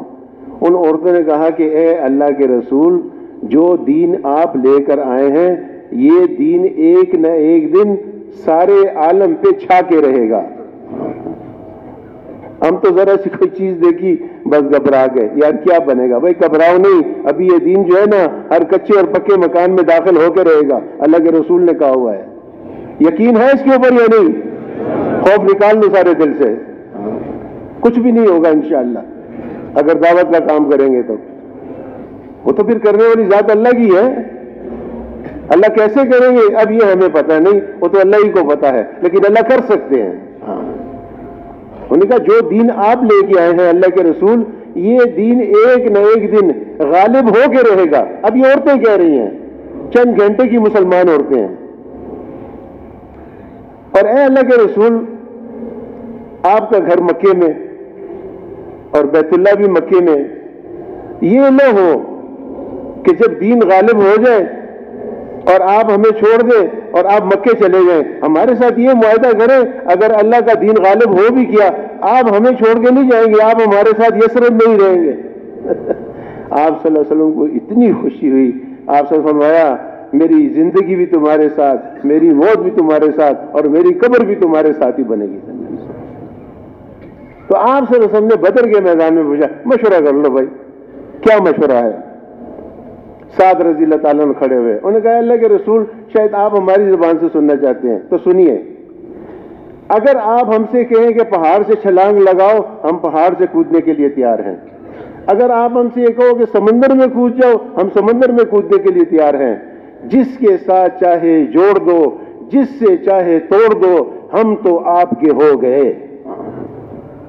کیونکہ یہ بدر جو ہے یہ مدینہ منورہ سے باہر تھا, اور معاہدہ جو ہوا تو وہ مدینہ منورہ کے بارے میں ہوا تھا. آپ صلی اللہ علیہ وسلم کو بڑی خوشی ہوئی. خیر بہرحال مختصر, رات کو حضرت جبرائیل علیہ السلام آئے اور انہوں نے آ کے حضور صلی اللہ علیہ وسلم کو خوشخبری سنا دی کہ فتح آپ کی ہوگی, اور آپ کو ساتھ لے جا کے ایک ایک جگہ بتا دی. ولید یہاں قتل ہوگا, ابو جہل یہاں قتل ہوگا, ساری چیزیں بتا دی. لیکن حضور صلی اللہ علیہ وسلم پھر بھی ساری رات اللہ کے سامنے روتے ہی رہے. ان کے سارے حالات ٹھیک نہیں تھے. جگہ بھی ان کی نیچے تھی, ان کی مٹی والی جگہ تھی, ان کی ریتیلی جگہ تھی, ان کی مٹی والی سخت جگہ تھی, اور وہ اوپر تھے یہ نیچے تھے. بہت سی باتیں جو جنگ میں جو ہے فائدہ دیتی ہیں وہ ساری انہی کے پاس تھی. لیکن جبریل علیہ السلام ان کے ساتھ, پھر اللہ نے اپنے احسانات گنوائے. اللہ اکبر. اللہ پاک فرماتے ہیں, جس کا مفہوم یہ ہے قرآن پاک میں, کہ بدر کے دن جو میں نے احسانات تم پہ کیے, سب سے پہلا احسان میں نے یہ کیا کہ میں نے بارش برسا دی. جب بارش برسی ان کی جو مٹی والی زمین تھی وہ کیچڑ بن گئی. اب جو خیمے سے باہر نکلے وہ پھسلے, اور ان کی جو ریتیلی زمین تھی وہ سخت ہو گئی, پتھریلی ہو گئی, ان کے پیر جو ہے اس پہ جم گئے. دوسرا اللہ پاک نے فرمایا کہ وہ تھے کم, وہ تھے زیادہ, تم کو کم دکھائی دے رہے تھے. عبداللہ بن مسعود رضی اللہ تعالیٰ نے دائیں والے سے پوچھا یار یہ کتنے ہوں گے؟ اس نے کہا یار 100 سے کم ہیں. بائیں والے سے پوچھا یہ کتنے ہوں گے؟ اس نے کہا یار یہ تو کوئی 90 کے قریب ہیں. اللہ پاک فرماتے ہیں دوسرا احسان میں نے تم پہ یہ کیا, وہ تھے زیادہ, تمہیں کم دکھائی دے رہے تھے. اچھا جب بارش ہوئی صحابہ کو نیند آ گئی, ٹھنڈی ہوا چلی, صحابہ کو نیند آ گئی. جب نیند سے بیدار ہوئے سارا خوف ختم. اللہ پاک نے فرمایا میں نے تمہارے لیے 1000 فرشتے بھجوا دیے, اور میں نے تمہارے لیے 2000 فرشتے بھجوا دیے, اور میں نے تمہارے لیے 5000 فرشتے بھجوا دیے, اور یہ فرشتے تو تمہاری دلجوئی کے لیے بھجوائے تھے. بدر کے دن تو ہم خود تمہارے ساتھ تھے. دعوت کے ساتھ اللہ ہے دوستوں, دعوت کے ساتھ اللہ ہے. اور کس دعوت کے ساتھ؟ کلمے کی دعوت کے ساتھ. اللہ بڑے ہیں, اللہ خالق ہیں, اللہ سب کچھ کر سکتے ہیں. نبیوں نے بتایا اس کی عبادت کرو, اس کے حکم کو پورا کرو, اس کے نبی کے طریقے پہ چلو, پھر تم دیکھو ہوتا کیا ہے. ایک دفعہ تم اس کو راضی کر لو, پھر تمہارے مزے ہیں بس. دنیا میں بھی مزے, نساء میں بھی مزے, قبر میں بھی مزے, میزان پہ بھی مزے, پلسرات پہ بھی مزے, اور جنت پہ بھی ہمیشہ ہمیشہ کے لیے مزے. ایک دفعہ اس کو راضی کر لو, بس اس کے حکم کو نہ توڑو, اس کے حکم کو پورا کرو. اب اذان ہو گئی, مسجد کی طرف جاؤ, وضو کرو تو 4 رکعت پڑھو, خشوع و خضوع سے نماز پڑھو, دھیان والی نماز ہو. ہمارے حاجی صاحب رحمۃ اللہ علیہ نے ایک دفعہ مشورے میں سنایا ہمیں, فرمایا کہ یہ ہماری مسجد کا امام ہے ریونٹ کا, میرے کمرے میں آیا تو میں نے اس سے پوچھا, میں نے کہا بھئی آپ جب سجدہ کرتے ہو آپ کی کیا کیفیت ہوتی ہے؟ کہ تو خاموش. میں نے کہا نہیں بھی بتاؤ سجدے میں تمہاری کیا کیفیت ہوتی ہے؟ اس نے کہا حاجی صاحب کیا کیفیت ہوتی ہے؟ بس سجدہ کرتے ہیں ہم. حاجی صاحب نے کہا نہیں بھائی, سجدے کے اندر تو ہماری وہ کیفیت ہونی چاہیے جو حضرت محمد صلی اللہ علیہ وسلم جب سجدہ کرتے تھے جو ان کی کیفیت تھی ہماری بھی وہی کیفیت ہونی چاہیے۔ پھر حاجی صاحب نے فرمایا کہ بھائی سجدے کے اندر تو ہمارا دل جو ہے وہ اللہ کی بڑائی سے بھرا ہونا چاہیے۔ اتنے ہزاروں لوگ تیرے پیچھے کھڑے ہوتے ہیں اور تیری کوئی کیفیت ہی نہیں ہے۔ اس نماز پہ آسمان کے دروازے کھلتے ہیں، اس نماز پہ ضرورتیں اور حاجتیں پوری ہوتی ہیں، اس نماز پہ جو ہے اللہ پاک کاموں کو بناتے ہیں۔ ایک آدمی آیا مولانا محمد یوسف صاحب رحمۃ اللہ علیہ کے پاس، حضرت جی نے بیان کیا، نماز پہ بیان کیا اور بڑا عجیب بیان کیا کہ سب کچھ نماز سے ہوتا ہے۔ وہ آیا اور اس نے آ کے کہا حضرت آپ نے تو دنیا کی ساری چیزوں کی نفی کر دی، جب نماز سے اتنا کچھ ہوتا ہے تو پھر یہ دکانیں، یہ دفتر، یہ کارخانے، یہ حکومت کا نظام پھر یہ کس لیے ہے؟ حضرت نے اس سے پوچھا تو نماز پڑھتا ہے؟ اس نے کہا ہاں جی پڑھتا ہوں۔ اس سے پوچھا کس نیت سے پڑھتا ہے، کس لیے پڑھتا ہے؟ اس نے کہا جی میں اس لیے پڑھتا ہوں کہ اللہ مجھے جنت دے دے۔ مولانا محمد یوسف صاحب رحمۃ اللہ نے فرمایا جس نماز پر تمہیں دنیا میں 2 روٹی ملنے کا یقین نہیں ہے، اس نماز پر اتنی بڑی جنت کی امید کیسے باندھ کر تم بیٹھے ہوئے ہو؟ نماز تو سارے مسئلوں کا حل ہے، نماز تو سارے جو ہے تو کاموں کے بننے کا طریقہ ہے۔ لیکن نماز کون سی نماز؟ بھئی وہ نماز نہیں کہ نیت باندھی اور بس دکان اور دفتر اور بیوی اور بچے، اور یہ بھی بھول کے کون سی رکعت ہے، اور یہ بھی بھول کے کہ کتنے سجدے کیے۔ ایسی نماز نہیں بھائی، خشوع خضوع والی نماز، جماعت کے ساتھ، تکبیر اولیٰ کے ساتھ، اور ٹھہر ٹھہر کے، اور قرآن صحیح اس کے اندر پڑھے اور اس کے مسائل سے باخبر ہو۔ اور صرف نماز کے مسائل نہیں بھئی، سارے دین کے مسائل، اللہ نے جتنے احکامات بھیجے ہیں اس کے ساتھ اس کا علم بھی بھیجا ہے۔ نماز بھیجی ہے، نماز کا علم بھی بھیجا ہے، روزہ ہے، روزے کا علم بھی ہے، زکوٰۃ ہے، زکوٰۃ کا علم بھی ہے، ہر چیز کا علم ہے۔ لہٰذا مسائل کو سیکھنا، علماء کرام کی خدمت میں جانا، ان سے جا کے جو ہے پوچھنا، اگر پوچھیں گے تو حرج میں نہیں رہیں گے۔ مولانا ابراہیم دیولہ صاحب نے فرمایا ریمنڈ کے بیان میں اجتماع میں، اور میں اگر علماء سے پوچھ کے چلیں گے حرج میں نہیں رہیں گے، اور اگر علماء سے نہیں پوچھیں گے تو پریشان رہیں گے۔ اور بھائی یہ ذکر یہ تو دعوت والے لوگوں کی خوراک ہے، ذکر سے تو آدمی اللہ کے قریب ہوتا ہے، ذکر سے اللہ کی معرفت نصیب ہوتی ہے، اور ذکر جو ہے یہ تو بہت بڑی چیز ہے۔ حضرت ایک قصہ سنایا کرتے تھے، ایک مہاراجہ تھا، ایک جنگل میں گیا شکار کے لیے، تو وہاں فوراً قالین بچھ گئے، خیمے لگ گئے، روشنیاں ہو گئیں، بکرے ذبح ہو گئے۔ حضرت نے فرمایا بھئی یہ راجہ جو ہوتے ہیں مہاراجہ، یہ جنگل میں بھی منگل بنا دیتے ہیں۔ وہاں ایک آدمی آیا، اس نے جب دیکھا کہ مہاراجہ آیا ہے، اس نے مہاراجہ کی تعریف میں شعر کہے، مہاراجہ نے اس کو 1 لاکھ روپے دیے۔ دوسرے دن وہ پھر آیا، پھر اس نے شعر کہے راجہ کی تعریف میں، راجہ نے پھر 1 لاکھ روپے دیے۔ تیسرے دن وہ پھر آیا، پھر اس نے شعر پڑھے، راجہ نے پھر اس کو 1 لاکھ دیے۔ چوتھے دن وہ نہیں آیا تو راجہ نے اپنے ساتھیوں سے کہا میں نے 17 دن کی نیت کی ہوئی تھی، اگر یہ 17 دن آتا میری تعریف کرتا میں اس کو 17 لاکھ دیتا۔ حضرت فرماتے تھے ہم عیبوں سے بھرے ہوئے مخلوق ہیں، ہم گناہوں میں ڈوبے ہوئے، اور ہماری کوئی تعریف کرے تو ہم اس کو 1 لاکھ روپیہ روز دے، اور جو کہے سبحان اللہ، الحمدللہ، لا الہ الا اللہ، اللہ اکبر، اللہ اس کو کیا دیں گے؟ جب ہم اللہ کی تعریف کریں گے اس پہ اللہ ہمیں کیا دیں گے؟ کہ بھئی یہ تیسرا کلمہ، درود شریف، استغفار، بھئی کم از کم 200 دفعہ روزانہ تیسرا کلمہ، 200 دفعہ درود شریف اور 200 دفعہ استغفار۔ حاجی صاحب فرماتے تھے جو ذکر آدمی 300 مرتبہ کر لے یہ کثرت میں آ جاتا ہے۔ اگر 300 مرتبہ جو آدمی تیسرا کلمہ پڑھتا ہے یہ قیامت میں کثرت سے تیسرا کلمہ پڑھنے والوں میں اٹھایا جائے گا۔ جو 300 دفعہ روزانہ درود شریف پڑھے گا یہ 300 دفعہ روزانہ یہ کثرت سے درود شریف پڑھنے والوں کے ساتھ اس کا حشر ہوگا۔ اور ایک آدمی نے حضرت سے پوچھا کہ حضرت صرف 200 مرتبہ تیسرا کلمہ اور 200 مرتبہ درود شریف اور 200 دفعہ استغفار پڑھنی ہے، اس سے زیادہ نہیں پڑھ سکتے؟ حضرت نے فرمایا بھئی میں کب کہتا ہوں کہ 200 مرتبہ پڑھو، یہ تو کم از کم ہے، ورنہ اللہ کا ذکر تو چلتے پھرتے اٹھتے بیٹھتے سوتے جاگتے ہر وقت اللہ کا ذکر کرنا چاہیے۔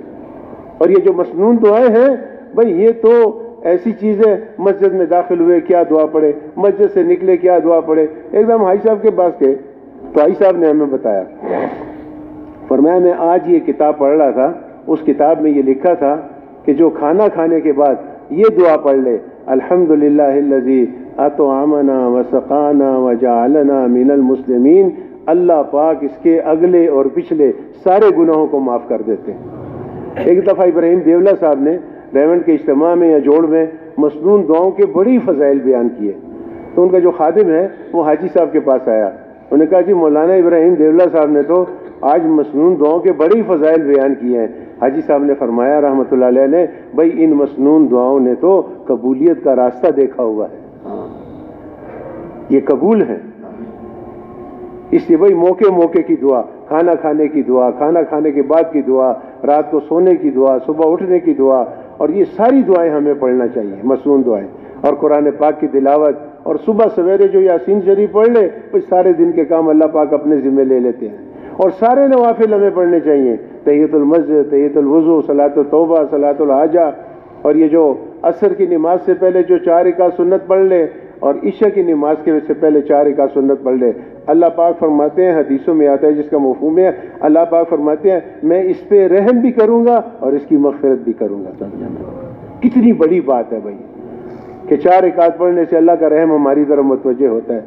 تو بھائی اس کی اپنی عادت، اور یہ جو چوتھا نمبر ہے یہ اعمال کی حفاظت کے لیے ہے۔ بڑا ذکر کیا، بڑی دعوت دی، بڑی ایمان پہ محنت کی، بڑی نمازیں پڑھی، اور بڑے جو اچھے اعمال کیے، لیکن غیبت ہو گئی، بھائی عمل اس کے کھاتے میں چلے گئے، بہتان باندھ دیا، آبروریزی کر دی، یا اور کوئی ایسا کام کر دیا، تو یہ چوتھا نمبر حضرت فرماتے تھے عمل کی حفاظت کے لیے ہے۔ اور اخلاص کے بارے میں میں نے پڑھا، حضرت فرماتے تھے بھائی اخلاص اس کو کہتے ہیں اپنے کاموں کے اندر کیڑے تلاش کرنا، سارا کام ٹھیک کیا اور خود ہی کہے کہ میں نے غلط کیا۔ ہمیں تو لوگ کہتے ہیں تو نے غلط کیا، میں کہتا ہوں نہیں ہم نے صحیح کیا۔ اور حضرت فرماتے تھے ریاکار کی ایک نشانی اور بھی ہے، سن لو، یہ بھی سن لو، اللہ مجھے بھی عمل کرنے کی توفیق دے ہم سب کو۔ حضرت فرماتے تھے ریاکار آدمی کی ایک نشانی یہ بھی ہے کہ ریاکار آدمی کے سامنے جب اس کی برائی بیان کرو گے اس کو غصہ آئے گا، اور جو مخلص ہوگا اس کو غصہ نہیں آئے گا۔ مخلص کو اگر کوئی برا بھلا کہے گا اس کو کہے گا یار تو مجھے پہچانتا نہیں ہے، میں اس سے بھی برا آدمی ہوں، تو 2 باتیں اور بھی کہہ لے، خیر ہے کوئی بات نہیں ہے۔ اور جو میرے جیسا ریاکار ہوگا نا، بھائی تو یہ بات کیوں کہی ہے، صبر کر تو میں تیری دیکھتا ہے ایسی ہے جیسی، لڑائی جھگڑا پتہ نہیں قتل تک جو ہے نوبت آ جائے، سمجھا؟ تو ریاکار آدمی جو ہے وہ بھڑکے گا اپنی برائی سن کے، اور مخلص جو ہے وہ کہے گا یار 2 باتیں اور بھی کر لے، میں اس سے بھی برا ہوں۔ اور دوستو یہ دعوت کا کام جو ہے یہ تو اس امت کا وظیفہ ہے۔ آپ صلی اللہ علیہ وسلم نے ارشاد فرمایا جس کا مفہوم یہ ہے کہ پوری کی پوری امت ایک کشتی کی طرح ہے، اوپر بھی منزل ہے، نیچے بھی منزل ہے۔ نیچے والے لوگ اوپر جاتے ہیں پانی کے لیے، بار بار جاتے ہیں، وہ خود سوچتے ہیں یار اوپر والوں کو تکلیف ہوتی ہے، ہم نیچے ایک سوراخ کر لیتے ہیں۔ اب اگر یہ سارے کشتی والے ان کو روکیں گے نہیں تو یہ سب غرق ہوں گے۔ حضرت عجیب جملہ فرماتے، حضرت فرماتے یہ نہیں لکھا کہ حافظ قرآن بچ جائیں گے، حج کرنے والے بچ جائیں گے، عمرہ کرنے والے بچ جائیں گے، سخی بچ جائیں گے، یہ نہیں لکھا ہوا کہیں، سب کے سب ڈوبیں گے۔ ہاں دوسری حدیث میں ہے جس کا مفہوم یہ ہے کہ نیک لوگ قیامت میں جو ہے ان گناہگاروں سے علیحدہ کر لیے جائیں گے، لیکن دنیا میں تو سب پہ یہ بات آئے گی۔ عائشہ رضی اللہ تعالیٰ نے پوچھا انا ہلک وفینا الصالحون، اے اللہ کے رسول کیا ہم ہلاک ہو جائیں گے ایسے حال میں کہ ہم میں اولیاء موجود ہوں؟ فرمایا ہاں، اذا کثر الخبث، جب خباثت غالب ہوگی اللہ کی طرف سے پکڑ آئے گی تو اس میں سب پہ دھری لیا جائے گا۔ قیامت میں تو بے شک نیک علیحدہ ہوں گے، لیکن دنیا میں سب میں اس کا اثر پہنچے گا۔ دوسری مثال حضرت فرمایا کرتے تھے کہ حدیث میں آتا ہے جس کا مفہوم یہ ہے کہ ایک جسم کی مثال جو پوری امت کی مثال جو ہے یہ جسم کی طرح ہے۔ پیر کے انگوٹھے کا ناخن ٹوٹ گیا، اب آنکھیں جاگ رہی ہیں، زبان وائی وائی کر رہی ہے، سارا بدن نقل و حرکت میں ہے، ہسپتال بھی جا رہے ہیں، ہاتھ بھی کام کر رہا ہے، پیر بھی کام کر رہے ہیں، آنکھ بھی کام کر رہی ہے، زبان بھی کام کر رہی ہے، کان بھی ڈاکٹر کی بات سن رہا ہے، ایک جسم ہے۔ حضرت فرماتے تھے اگر ہندوستان میں ایک محلے والے اگر مرتد ہو گئے تو اس کے لیے سارا ہندوستان اسی طرح بے چین ہو جس طرح پیر کے انگوٹھے کے ناخن کے لیے پورا بدن بے چین ہے۔ اور حضرت فرماتے تھے اب تو پورا محلہ کیا، اب تو ایک آدمی بھی بے چین نہیں ہے۔ اگر انڈونیشیا کے اندر ایک مسلمان نماز کو چھوڑ رہا ہے، نماز کی پابندی نہیں کر رہا، تو پوری کی پوری امت جو ہے اس کے لیے بے چین ہو۔ مولانا محمد الیاس صاحب رحمۃ اللہ فرمایا کرتے تھے کہ آپ صلی اللہ علیہ وسلم پوری کی پوری امت ہر امتی کے حوالے کر کے گئے ہیں، اور ہر امتی پوری امت کے حوالے کر کے گئے ہیں۔ اور یہ ایسا کام نہیں ہے دوستو کہ صرف جو ہے بیان کر دیا، سنا دیا کسی کو۔ مولانا الیاس ملفوظات میں چھپا ہے، آپ پڑھ سکتے ہیں، ملفوظات میں لکھا ہے کہ کسی کے کان میں تبلیغ کی بات ڈال دینا یہ کافی نہیں ہے، بلکہ تبلیغ جو ہے دلوں میں اتارنے کا نام ہے۔ ضرب و خورے ورسرا لگیا بھائی، جس طرح گاہک دکاندار کو چھوڑتا نہیں ہے، دکاندار گاہک کو چھوڑتا نہیں ہے، ایک چیز بتاتا ہے، دوسری چیز بتاتا ہے، اس وقت تک اس کو دکھاتا رہتا ہے جب تک وہ پسند نہ کر لے اس کا سودا۔ نہ ہو تو لڑکے سے جا یار وہ پڑوسی سے لے کے آ، اور تو صبر کرو یار مجھے جب گودام میں پڑی ہے چیز تو چھوڑ، ایسے نہیں کہ جان چھوڑا دی، اس کا نام تبلیغ نہیں ہے۔ انبیاء علیہ السلام دنوں میں محنت کرتے تھے، پھر رات کو اللہ سے مانگتے تھے، اللہ کے سامنے روتے تھے، گڑ گڑاتے تھے۔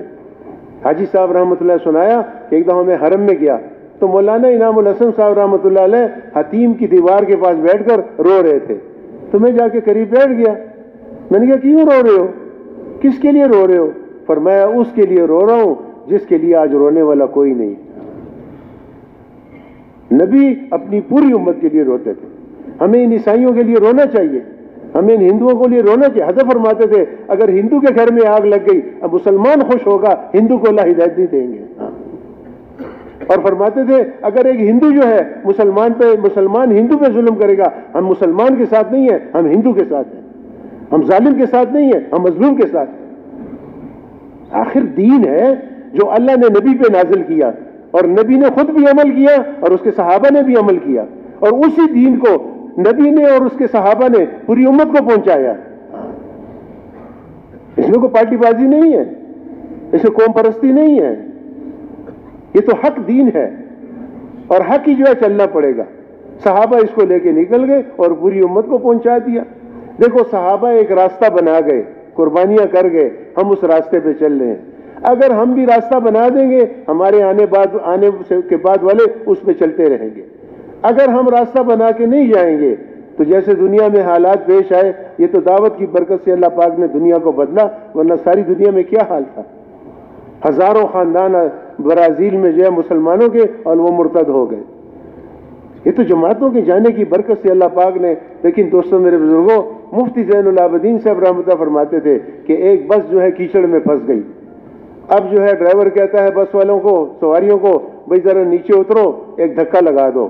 اگر دھکا لگایا سب منزل پہ پہنچ جائیں گے۔ اب ہر سواری کہے کہ یار میرا کیا کام ہے، یار میں نے تو ٹکٹ کے پیسے دیے ہوئے ہیں، یہ اور لوگ کریں نا۔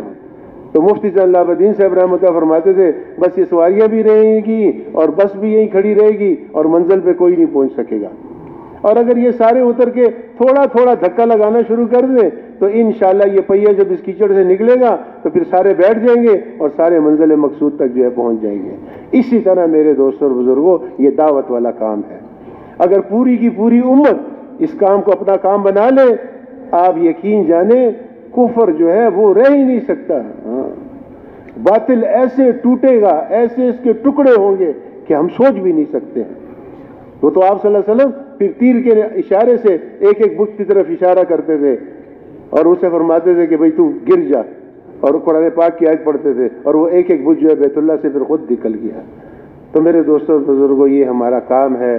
آپ صلی اللہ علیہ وسلم نے فرمایا، اللہ نے فرمایا کہ آپ ان سے کہہ دیجئے یہ میرا کام ہے، یہ میرا راستہ ہے، میں لوگوں کو اللہ کی طرف بلاتا ہوں حکمت بصیرت کے ساتھ، میرا بھی یہی کام ہے اور جو میرے ماننے والے ہیں ان کا بھی یہی کام ہے۔ بھئی ہم سب کا کام اپنے نبی والا کام ہے، تو بھئی کریں گے نا اس کو۔ تو کون کون تیار ہے انشاءاللہ؟ کل سے نقد 4 مہینے کے لیے بتاؤ ماشاءاللہ۔ جنہوں نے 4 مہینے نہیں لگائے وہ بتائیں کہ بھئی کل سے ہمارے نقد 4 مہینے ماشاءاللہ۔ نام بتاؤ اور علاقہ بتاؤ۔ جی فرمائے۔